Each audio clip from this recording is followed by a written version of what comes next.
pinakikita ko. Ang tunay kong mithiin.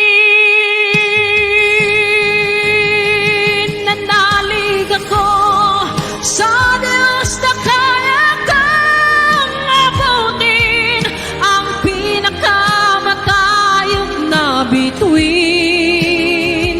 Gabay ng Panginoon na aking inasahan, doon ako dadalhin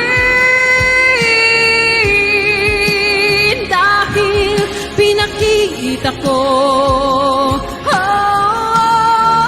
ang tunay kong mithiin.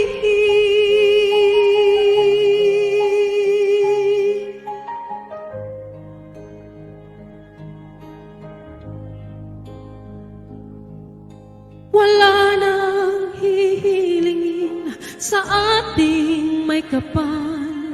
Pasasalamat sa Kanya dahil palaging nakagabay sa aking